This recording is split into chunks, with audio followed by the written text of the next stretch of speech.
Well, we're back again with yet another No Fluff analysis, and this time we're going to be talking about the Gala Dragalia Remix Summon Showcase, running from the 12th of February to the 16th of February, UTC. Let's cut the fluff and get straight to it with the first adventure, the limited 5-star Wind Bow, Valentine's Chelsea, the Cloying, Clingy Admirer. Valentine's Chelsea is mildly complex, so we'll start with her first ability, Mad Romantic. Mad Romantic grants Chelsea a romance gauge, holding up to 5 charges and with the following effects. When all 5 charges are full, Chelsea's standard attacks hit roughly 20% harder, and the effects of her Skill 2 change. Using Chelsea's Skill 2 grants a full charge, and when Chelsea is buffed by a skill, it fills the gauge by 12.5%, with a cooldown of 5 seconds between activations. Chelsea also gets a handful of stat changes depending on the number of charges her gauge has. Her defense and max hit points scale from -10% to +15%, her skill damage scales from -10% to +25%, and her affliction resistances scale from 0 to 100%. Here, have a graph. Hopefully this makes it slightly easier to understand. Basically, Chelsea hits harder and takes less damage as the gauge fills. Chelsea's first skill is Rampaging Passion, dealing 2,899% damage across 3 hits and inflicting Stormlash with a 120% chance. This also grants Chelsea the Obstruction Deleter buff, inflicting burn with a 100% chance on her, but also increasing her strength by 10% for 15 seconds. Note that this strength buff doesn't stack with itself. This skill is shareable for 6 skill share points. Chelsea's second skill is Infinite Love, filling the romance gauge by 1 stage and activating Skill Shift. Phase 2 grants a non-stacking 15% defense buff to the team for 15 seconds, and Phase 3 grants Chelsea a non-stacking 30% skill damage buff for her next attack skill. When the romance gauge is full, this no longer activates Skill Shift, instead granting all buffs and immediately readying Chelsea's Skill 1. Chelsea has the standard Bow, Skill Haste co-ability, and her Chain co-ability grants wind units Vengeful Shield, granting a shield for 25% of their maximum hit points when they're hit by an attack that inflicts an affliction, with a cooldown of 20 seconds between activations. Chelsea's second ability is Blistering Affection. Chelsea doesn't get a standard affliction resistance ability since it's baked into her romance gauge. Instead, when hit by an attack inflicting burn, Chelsea's Skill 2 gauge is filled by 25%, and she gains the Heart Ablaze buff for 8 seconds, granting her 15% attack rate, and her next 3 force strikes in those 8 seconds will dispel a buff. Her final ability is 30% Stormlash Punisher. So Chelsea has possibly one of the most text-heavy kits we've gotten in a while. Valentine's Chelsea is definitely not for the faint-hearted. Starting off quest with 0 affliction resistances means that you'll have to heavily optimize your play around avoiding hits where possible early in a fight. With -10% hit points and defense at the start of quest, combined with the innately reduced defense of ranged units, I'd have to say Valentine's Chelsea is a terrible unit to learn a fight with. Once you're familiar with a fight, sure, Valentine's Chelsea all you want, but I'm going to be incredibly upset if I see any Valentine's Chelsea on day 1 of Legend Ciela. In skilled hands though, Valentine's Chelsea has a pretty stacked kit.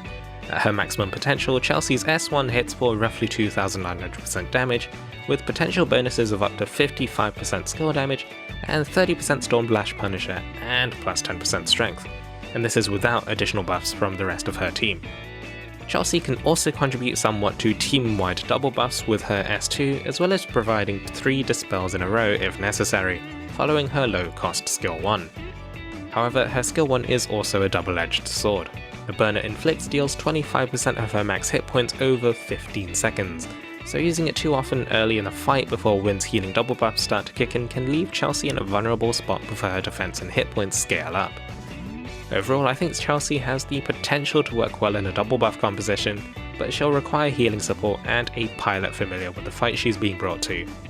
While Ciela doesn't really have any forced status afflictions, Freeze and Bog are crippling to be hit by and can set you up for a finishing blow soon after. I suspect that future Legend Ciela team compositions could use Valentine's Chelsea for both damage and dispel utility, noting that the team will also require a source of overdrive shred and possibly some healing support. Next on the showcase we have the 5-star Wind Dragon Menoetius, the Raging Wind. Menoetius' skill is Menoetius' Devastation, dealing 2,304% damage and inflicting Stormlash with a 120% chance. His first ability grants wind units 50% strength and 15% water resist, which is equivalent to Prometheus. He also has a second additional ability granting wind units Vengeful Strength and Counter.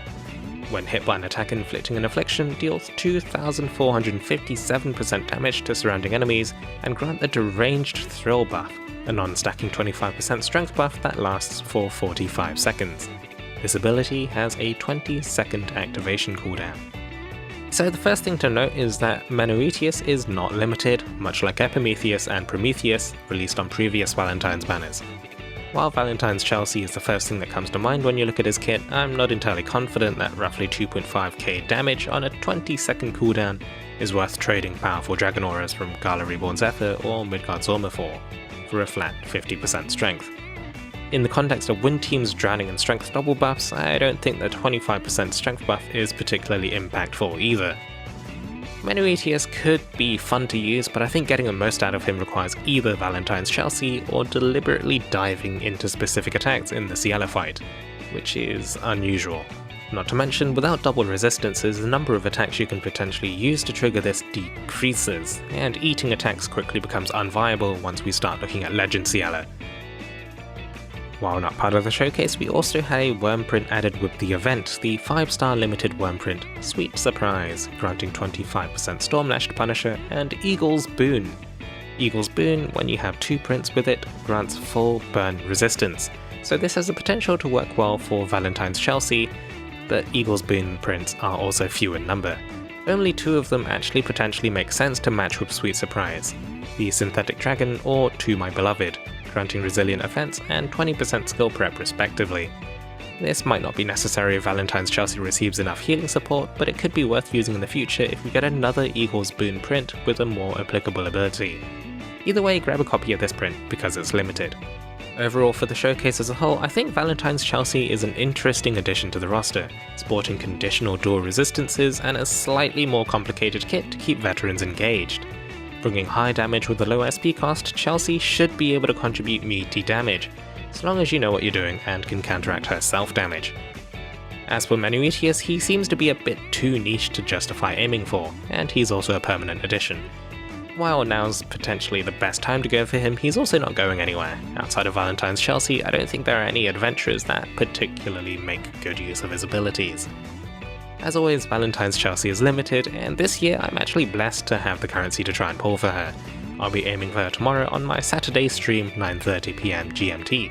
The link is in the description below.